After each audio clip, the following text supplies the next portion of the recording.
redenção, o sacrifício. Se a tua alisará, maior mistério da nossa fé. O Senhor esteja convosco. Ele está no meio de nós. Proclamação do Evangelho de Jesus Cristo segundo Lucas. Glória a vós, Senhor.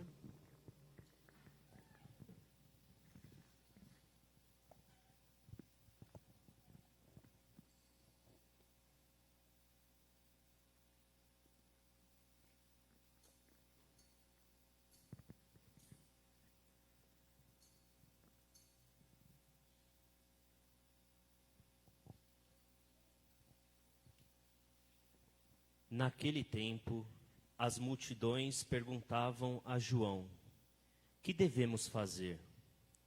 João respondia: quem tiver 2 túnicas, dê uma a quem não tem, e quem tiver comida, faça o mesmo. Foram também para o batismo cobradores de impostos e perguntaram a João: Mestre, que devemos fazer? João respondeu: não cobreis mais do que foi estabelecido. Havia também soldados que perguntavam: e nós, que devemos fazer? João respondia: não tomeis à força dinheiro de ninguém, nem façais falsas acusações. Ficais satisfeitos com o vosso salário. O povo estava na perspectiva e todos se perguntavam no seu íntimo se João não seria o Messias. Por isso, João declarou a todos: eu vos batizo com água, mas virá aquele que é mais forte do que eu. Eu não sou digno de desamarrar a correia de suas sandálias. Ele vos batizará no Espírito Santo e no fogo. Ele virá com a pá na mão. Vai limpar sua eira e recolher o trigo no celeiro. Mas a palha ele a queimará no fogo que não se apaga. E ainda, de muitos outros modos, João anunciava ao povo a boa nova. Palavra da salvação. Glória a vós, Senhor. Exultai cantando alegres, habitantes de Sião, porque é grande em vosso meio, Deus Santo de Israel. Exultai cantando alegres, habitantes de Sião, porque é grande em vosso meio, Deus Santo de Israel. Que as palavras do Santo Evangelho perdoem os nossos pecados. Amém. Podemos sentar. Caríssimos irmãos, estimado irmão Lucas, caríssimos irmãos que nos acompanham pelas redes sociais, nós chegamos ao domingo de número 3 da nossa caminhada de tempo do Advento. Já é do conhecimento nosso que nós temos 4 domingos para preparar bem o nosso coração, para celebrarmos com dignidade o Natal de Jesus. A igreja entende que nós não devemos celebrar esse acontecimento tão importante na nossa caminhada cristã de qualquer jeito. Por isso, essas 4 semanas que antecedem o Natal, a palavra de Deus ela vem com muita força, pedindo que olhemos mais para dentro do nosso coração, reavaliemos certas atitudes, certas práticas, para que nós possamos celebrar bem esse momento em que o amor de Deus, transbordando no seu coração, se derrama sobre essa terra. É aquilo que na teologia nós chamamos de kenosis. Deus se esvazia do seu amor no coração e esse amor vem morar no nosso meio. Momento em que Deus derrama o seu amor. E o Filho de Deus assume a nossa condição de humanos. Deus se faz criança como nós. Deus chora como nós. Deus sente dor como nós. Essa aventura de Deus em vir morar no nosso meio, que nós vamos celebrar daqui a alguns dias. Por isso não podemos celebrar de qualquer jeito. E os símbolos desse tempo do Advento, eles nos ajudam a mergulhar nessa espiritualidade. A coroa do Advento, muito bonita em todas as igrejas, uma coroa circular, lembrando que o amor de Deus não tem começo, não tem fim. Uma coroa toda verde, lembrando que é tempo de caminhar na esperança, com as fitas vermelhas, lembrando o Espírito Santo que embala toda a criação. E as 4 velas. Os 4 domingos que antecedem o Natal. Quanto mais perto do Natal, mais a nossa coroa vai ficando iluminada. E assim nós vamos poder celebrar dignamente esta grande solenidade. E nesse final de semana, as leituras desse terceiro domingo vêm nos convidar a encher o nosso coração de alegria. Porque Deus já está chegando perto de nós. Deus vem vindo ao nosso encontro. E ao mesmo tempo, vem nos advertir o que é que nós devemos fazer para que esse caminho fique bem preparado. E aí a gente olha as 3 leituras que nós acabamos de ler. Primeira leitura, tirada lá das profecias do profeta Sofonias, o capítulo 3. Eu acho que é a primeira vez que a gente está lendo um trecho do profeta Sofonias nesse ano. Só para a gente lembrar, profeta Sofonias, ele exerce o seu ministério profético 800 anos antes de Cristo. E exerce o seu ministério diante de um povo que se deixou levar por outras propostas. Um povo que resolveu fazer os seus próprios caminhos. E esses caminhos tortuosos foram incentivados pelo rei Manassés, que incentivava o povo a caminhos de magia, a caminhos de adivinhações.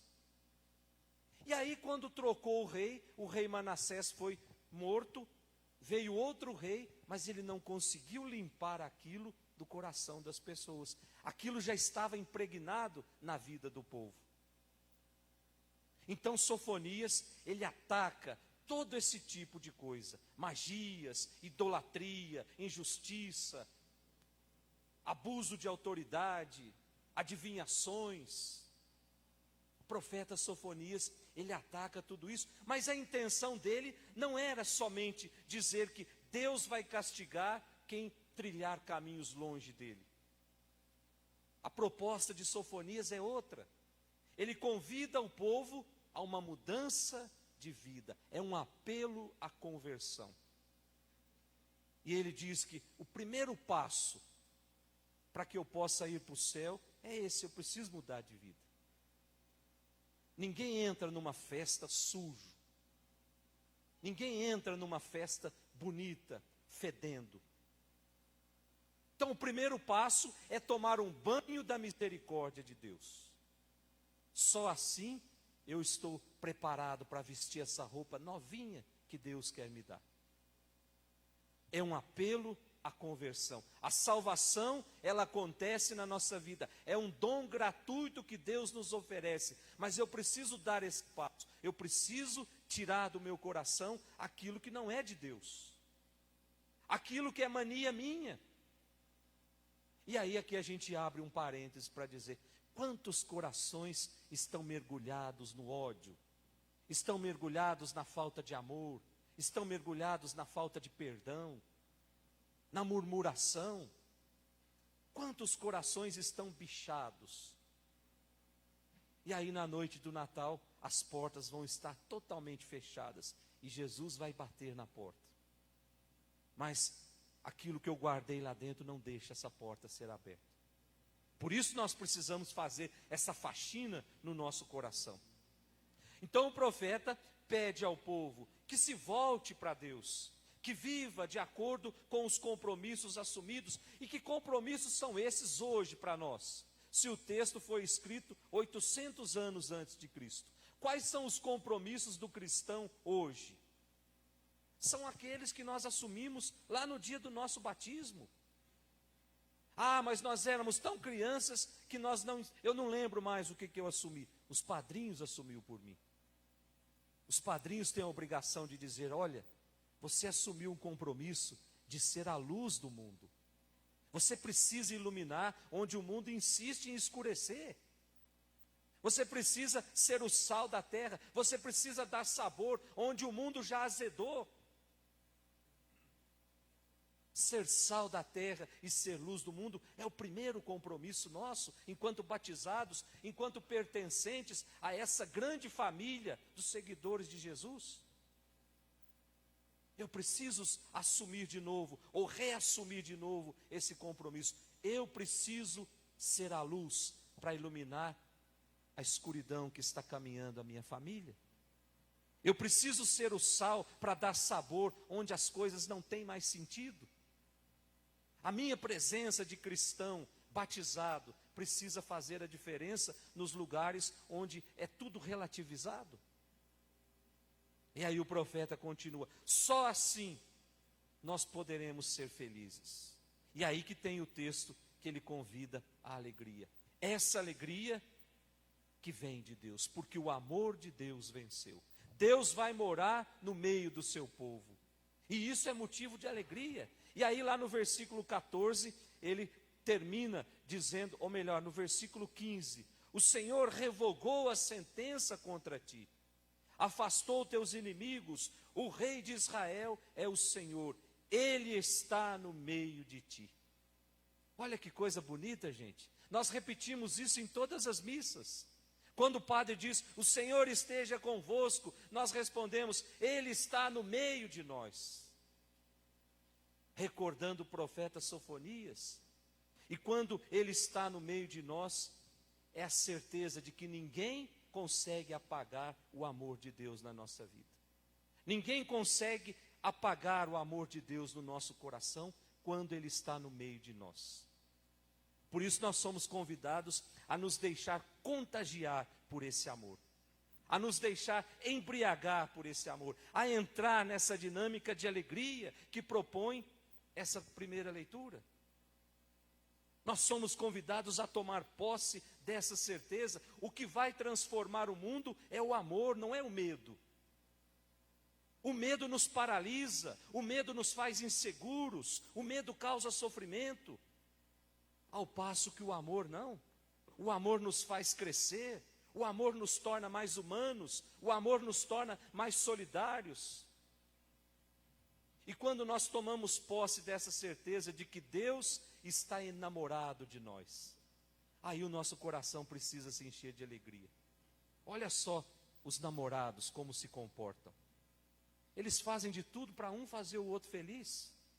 É tudo motivo de alegria, e é essa alegria que nós somos convidados, porque nós temos a certeza de que Deus está no meio de nós, e Deus está procurando cada um de nós, porque Ele quer namorar conosco. Então eu preciso tomar posse dessa certeza. Deus está enamorado de mim. A segunda leitura, a carta de São Paulo aos Filipenses, o capítulo 4. São Paulo aos Filipenses só tem 4 capítulos, então está no finzinho. Estamos terminando de ler a carta de São Paulo aos Filipenses. E nesses 4 capítulos, nós podemos compreender bem o que Paulo quis dizer quando escreveu essa carta. Primeiro, Paulo agradece a Deus pela fidelidade dessa comunidade. Uma comunidade que, mesmo diante do sofrimento, mesmo diante da perseguição, estava empenhada em anunciar o Evangelho. Era uma comunidade viva, era uma comunidade fervorosa, mas lá no versículo 2 e 3, que é um pouquinho antes, nós encontramos ali algo que poderia comprometer a harmonia da comunidade. Existia 2 senhoras que não se falavam uma com a outra. Dentro da comunidade. Procurem lá na Bíblia de vocês, para vocês não falar que eu estou falando mentira aqui. Filipenses 4, versículo 2 e 3. Eu não sei o nome das duas. E também o Paulo não se apega muito a isso. O que se sabe é que essas duas senhoras, elas não se falavam porque não combinavam uma com a outra. E aí Paulo chama a atenção dessas duas, dizendo assim: o comportamento de vocês está colocando em xeque a harmonia de uma comunidade inteira. Olha só que interessante, gente. Quando a gente não fala, uma pessoa não fala com a outra, quando a gente tem a oportunidade de alfinetar a outra, a gente alfineta. Gente. Não venha falar que não alfineta não, porque eu sei que alfineta. E aí a gente começa a juntar pessoas que não gostam daquela pessoa. E aquela pessoa faz a mesma coisa. Dali a pouquinho, está tudo azedo na comunidade. E aí Paulo chama atenção. Não comprometam a harmonia da comunidade. Se reconciliem o quanto antes. Aí depois de tudo isso, São Paulo convida os filipenses a alegrar-se. Mas alegrar com alguma coisa. E o que é que ele diz lá no comecinho? Alegrai-vos sempre no Senhor. E aí ele pensou assim, eu acho que eles não vão entender o que eu disse. E aí o que ele escreveu? Eu repito, alegrai-vos no Senhor. São Paulo está convidando a uma alegria que vem de Deus. E aí nós podemos fazer um contraponto com a alegria desses tempos que nós estamos vivendo. A alegria de hoje não é uma alegria verdadeira. É mais uma euforia do que uma alegria. Porque a euforia, ela tem data de validade, ela termina quando termina aquele efeito. Qual é a alegria de um jovem que sai de noite e vai buscar drogas? Nenhuma. É uma euforia, porque quando termina o efeito da droga, começa tudo de novo. Aí, o São Paulo está dizendo dessa alegria. Essa alegria que não tem data de validade, porque não é euforia. É uma alegria que vem do Senhor, diz São Paulo. Alegrai-vos sempre no Senhor. Eu repito, alegrai-vos no Senhor. E aí ele continua dizendo, vivam a bondade, vivam a confiança, a oração. Essa atitude de alegria, de bondade, de confiança, é que devem acompanhar sempre o seguidor de Jesus Cristo. A espera de Jesus, a espera do Senhor, também se dá num diálogo franco e honesto com Ele, na vida de oração. Portanto, é preciso aprender a partilhar com Ele as nossas alegrias. É preciso aprender a partilhar com Ele as nossas dificuldades, os nossos sonhos, as nossas esperanças. E não tem lugar melhor para partilhar com Jesus do que aquele quartinho que está ali do lado. É ali que eu choro as minhas dores. É ali que eu conto para Ele as minhas alegrias. É ali que eu me embriago dessa alegria verdadeira. Caso contrário, eu vou passar por esse mundo vivendo apenas momentos de euforia.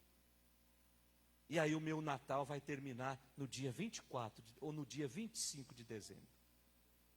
Esse momento do esvaziamento de Deus vai terminar no dia 25 de tarde. Ou, como eu disse domingo passado, quando eu for parar no hospital porque eu comi demais na véspera. Somos convidados a encher o nosso coração de alegria. E aí, rapidamente, a gente olha o evangelho de hoje, o capítulo 3 do evangelho de São Lucas, que é a continuação do evangelho de domingo passado. Domingo passado, nos foi apresentada a figura de João Batista, que pregava que era preciso uma conversão. Era preciso uma mudança de vida. E aí eu dizia, a gente precisa tomar muito cuidado com conversão e tem dois tipos de conversão. Tem aquela conversão que se limita somente à mudança de hábito. Agora eu sou um convertido, então eu não vou beber mais a minha cervejinha. Isso é mudança de hábito. E não quer dizer conversão. Porque a conversão ela precisa começar dentro do coração. Eu posso me privar de um monte de coisas, mas o meu coração continua um coração totalmente corrompido pelo mundo. E essa conversão de João Batista é uma conversão que começa dentro do coração. A mudança de hábito é consequência de algo maior que começou aqui dentro. A gente não pode explicar a conversão somente por mudança de hábito, porque a mudança de hábito pode voltar. Agora, aquela que começa aqui dentro, ela não tem volta. Porque eu vou permitindo que Deus tome conta de tudo aqui dentro. É por isso que essa conversão que João pregava, ela se traduzia para o grego por metanoia. Uma mudança no pensar, uma mudança no agir, uma mudança radical no comportamento. E aí o pessoal começa a perguntar para João, o que é então que nós devemos fazer para converter desse jeito? Lá no versículo 10, o que nós devemos fazer? E aí João propõe 3 atitudes concretas para quem quer fazer a experiência de conversão. Qual é a primeira atitude, gente? Versículo 11 do nosso evangelho. João respondia: quem tiver 2 túnicas, dê uma a quem não tem, e quem tiver comida, faça o mesmo. Portanto, João recomenda a sensibilidade às necessidades de quem não tem nada. Ou seja, sem solidariedade, não tem o passo da conversão. Se eu não sou capaz de matar a fome de quem está do meu lado, como é que eu posso dizer que eu estou num processo de mudança de vida? E existem muitas fomes, meus irmãos. Existe uma fome que é a pior de todas, que é a fome de Deus. Quando as pessoas não veem no meu comportamento o Deus que eu professo. Quando eu vou na missa todo domingo, mas no dia a dia eu deixo os outros morrer de fome de Deus, porque eu não dou testemunho de Deus. Tem a fome material, que é uma fome que precisa ser combatida. E tem a fome da Eucaristia. São os 3 pães que Santo Antônio sempre dizia. Nós precisamos de 3 pães na nossa vida: o pão da palavra, nós precisamos do pão material e nós precisamos do pão da Eucaristia. E aí depois João continua recomendando que não exploremos os outros, não entremos em esquemas de enriquecimento ilícito. João está dizendo, não entre em esquemas de corrupção, versículo 13 do nosso evangelho, podemos ler lá. João respondeu: não cobreis mais do que for estabelecido.